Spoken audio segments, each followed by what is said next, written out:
O'simliklaringiz uchun biohumus, torf va tayyor qorishmalar. Ijtimoiy tarmoqdagi manzillarimizga juda ham ko'p savollar kelib tushadi. Ular orasida biohumus haqidagi savollar ham juda ham ko'p va mana shu savollarga qisman javob olish maqsadida bugun mana shu maydonchamizga Pyotr Plexanovni taklif etganmiz. Assalomu alaykum, xush kelibsiz. Menimcha, ko'plab teletomoshabinlarimiz o'zlarini qiziqtirayotgan savollarga siz berib borayotgan ma'lumotlardan javob topishyapti. Biohumus haqida ham menimcha ancha-muncha ma'lumotga ega bo'lishdi. Haqiqatdan ham biz ancha vaqtdan beri shu biohumus, kompost, organik o'g'itlar mavzusini ko'tarib boryapmiz. Ijtimoiy tarmoqlarda o'qigan edim. Siz nimaga xuddi serialga o'xshab cho'zdirib yuborasiz? Biz tezroq maqsadga o'taylik. Ekran oldida o'tirib, sizni keyingi ko'rsatuvingizni ko'rishga to'g'ri kelib qolyapti. Men dedim, bo'lmasam biz maqsadimizga erishdik. Bo'lmasam haqiqatdan ham qiziq ekan. Rostdan qaraganda bu mavzu jiddiy, tabiatimizga, yerimizga, zaminimizga juda tegishli, juda kerakli. Shuning uchun biohumus haqida hali ko'p gapirilmadi, lekin keyingi ko'rsatuvlarda chuqurroq gapirishga harakat qilamiz. Lekin oldindan savollar bo'lsa, marhamat, bilganimcha va tajribam boricha javob berishim mumkin. Har bitta narsani yaxshisi va yomoni bo'ladi. Shu singari biohumusni ham sifatli va sifatsizlari bo'lishi mumkin, to'g'rimi? Biz ularni qanaqa qilib ajratishimiz mumkin? Misol uchun kimlardir har doim bitta joydan sotib oladi biohumusni, lekin orasida boshqacharoq yoki yaxshi tayyorlanmagan holatda ham chiqib qoladi. Shunga sabab nima? Savol to'g'ri, chunki eng ko'p beriladigan savol biohumus haqida shu bo'lsa kerak. Chunki qanday ajratsa bo'ladi? Ko'plari olganda nafaqat o'simligi o'smay qolishi mumkin yoki mevasi bermasligi mumkin yoki mevasi bir xil bo'lishi mumkin. Balkim yerga zarar yetkazishi ham mumkin. Juda muhim biohumusni olganingizda sifatli va tekshirilgan joydan olishingiz. Agarda joy katta bo'lsa va misol uchun ekinlar ko'p bo'lsa, men laboratoriyadan o'tkazishni ham maslahat berardim. Lekin bizani ko'p tomoshabinlarimiz oddiy uy gulchisi hovlisida bir ekin qilishadi, to'ylarda ular misol uchun bir yilda bir pochka oladi, bir chelakcha oladi yoki bir qop oladi.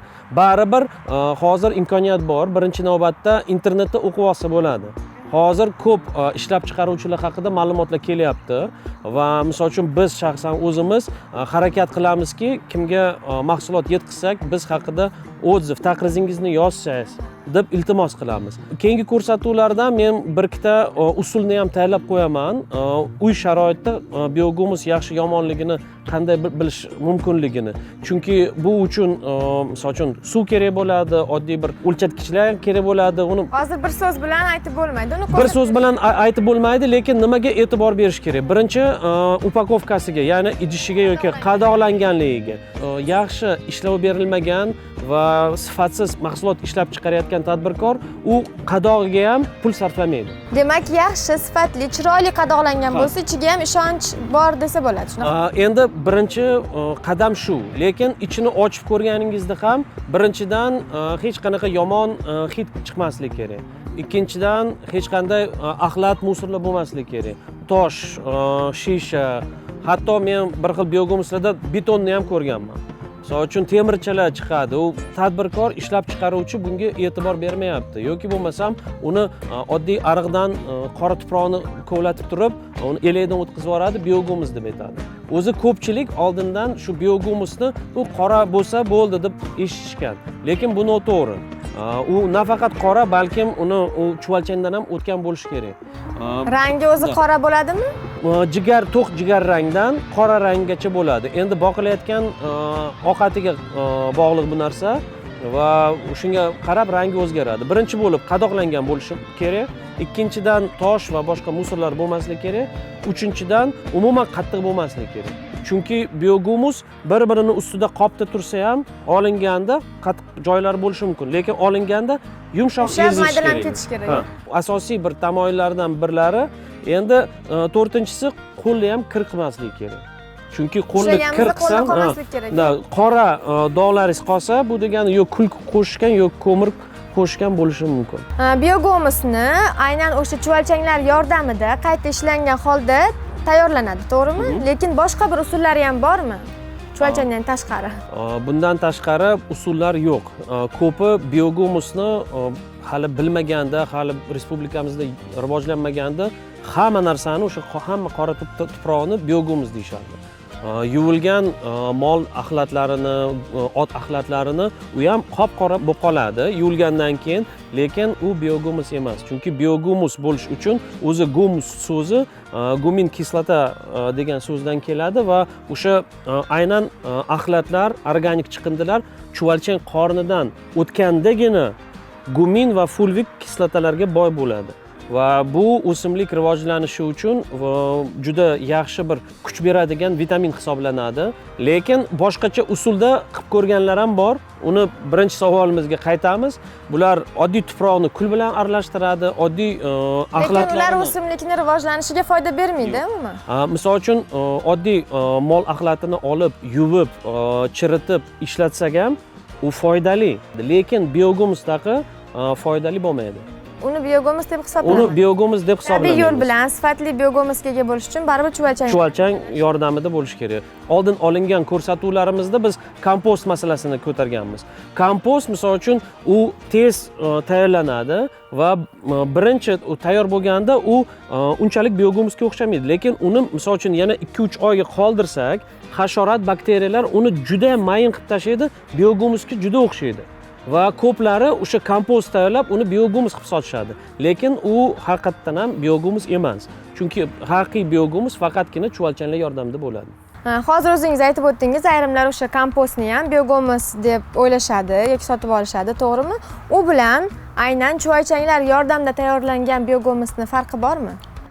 Albatta bor. Misol uchun biz yerni o'ziga eksak, buni 0 qilib hisoblaylik. Misol uchun deylik, yerni o'ziga eksak ham o'sadigan o'simliklarimiz bor. Lekin hosili juda zaif bo'ladi va misol uchun guli ham juda zaif bo'ladi. Ochilmay, rangi boshqacha. Bitta yo'limiz bor, eskidan ishlatilgan yo'l, unga go'ng solishimiz mumkin, 2-3 yil kutishimiz mumkin, natija bo'ladi. Misol uchun bargli gulla bo'lsa, birinchi yili ham natija bo'ladi. Lekin undan tashqari kompost solishimiz mumkin. Kompost tabiiy axlatga qaraganda undan ham kuchliroq. Chunki u bakteriya va hasharotlar yordamida o'simlik qabul qila oladigan shakliga keladi. Lekin tabiiy axlat holatidan kompost holatiga o'tib, keyinchalik chuvalchanglar yordamida va bakteriyalar yordamida biogumusga o'tgan kompost oddiy axlatga qaraganda 10-15 barobar kuchliroq hisoblanadi. Kompostga qaraganda 5-10 barobar kuchliroq hisoblanadi. Xonaki o'simliklar uchunchi baribir kichkinagina xona sharoitida bo'ladi-ku. Ularning rivojlanishi uchun kompostdan foydalanganimiz yaxshimi yoki biogumusdanmi? Xonaki gullar ham har xil bo'ladi. Hozir juda chiroyli manzarali gullar ham kelyapti. Misol uchun bir xil gullar oddiy tuproqda ham gullab, yashnab o'siradi. Lekin baribir shu gullar oddiy juda sodda gullarni o'stirganimizda ham ozgina bo'lsa ham biogumus qo'shsak, yer ancha to'yimliroq bo'ladi. Biogumusning birinchi maqsadi yerni yumshatish, yerni boyroq qilish va namlikni saqlab qolish. Bundan tashqari torf qo'shishimiz mumkin. Biogumusni o'ziga eksa ham bo'ladi, lekin biogumusga ekish hojati yo'q. Agarda haqiqiy foydali va sifatli biogumus bo'lsa, o'ziga ekishga hojati yo'q. 30% biogumus, 65-70% tuproq bo'lsa, bunisi yetarli bo'ladi. Endi mana shu zaminda o'sha o'simliklar qancha muddatgacha turishi mumkin? Ya'ni qaysidir paytda ularni almashtirish kerakmi yoki qanaqadir boshqa qo'shimcha vitaminlar qo'shish kerakmi? O'zi chegaralangan joyda, ya'ni balkim betondan qilingan latoklarda yoki oddiy tuvaklarda, kattaroq, kichikroq tuvaklarda albatta foydali moddalar bir kun tugaydi. Shuning uchun biz maslahat beramizki, har yili tuproqni almashtirishga, qorishmani almashtirishga. Nima uchun? Shaxsan men organik dehqonchilik, organik gulchilik tarafdoriman.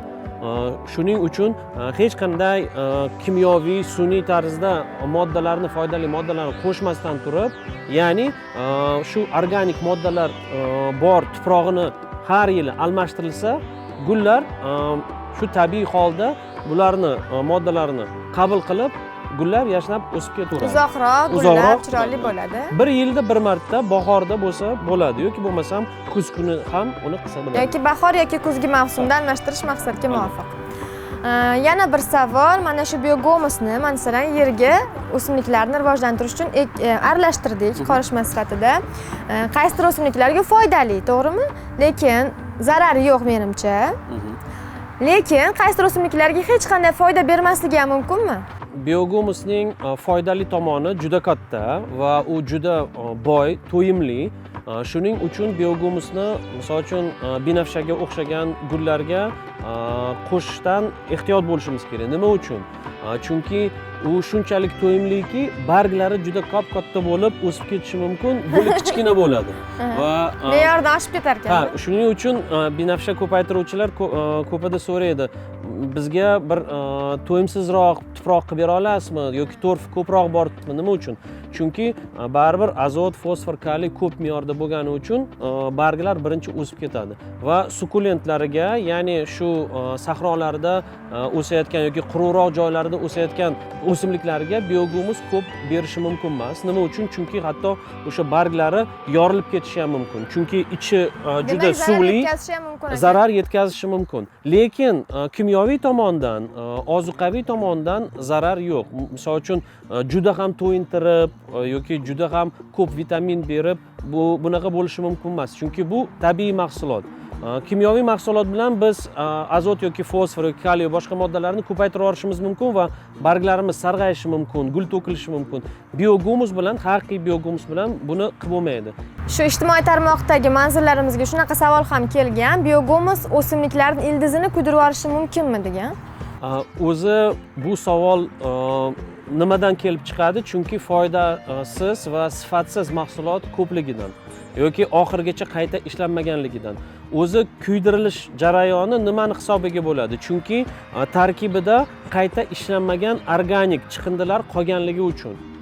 Bu jarayonlar davomida yoki moddalar o'zgaradi yoki bo'lmasam harorat ko'tarilishi mumkin.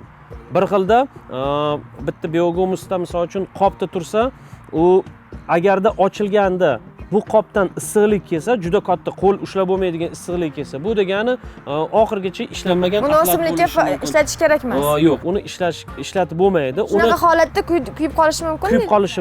Kuyib qolishi mumkin va u barglariga, gullariga ham zarar yetkazishi mumkin. Lekin biogomus oxirigacha chuvalchanlar yordamida to'liq ishlangan bo'lsa, uni qo'rqmasdan, mavsumga qaramasdan ham turib o'simlikka bersa bo'ladi. Siz baribir dasturimizda mutaxassis sifatida chiqasiz o'z sahifangiz orqali. Shu o'rinda menga qiziq, menimcha teletomoshabinlarimizga ham qiziq. O'zi Landschaft.uz telejurnalini kuzatib borasizmi? Har bir sahifasini ko'rib. Endi bir xilda jonli efirda kuzatib borishga vaqt bo'lmaydi. Lekin keyinchalik shu ijtimoiy tarmoqlarda kuzatib boraman, juda qiziq. Bonsaylar haqida, keyin shu londonlik akamiz Bahrom aka tayyorlagan lavhalar juda foydali. Har bir inson, misol uchun har odam uchun foydali, lekin men bu tuproqshunoslik yoki biogomuschilik bilan shug'ullanganim uchun men uchun bu juda qiziq.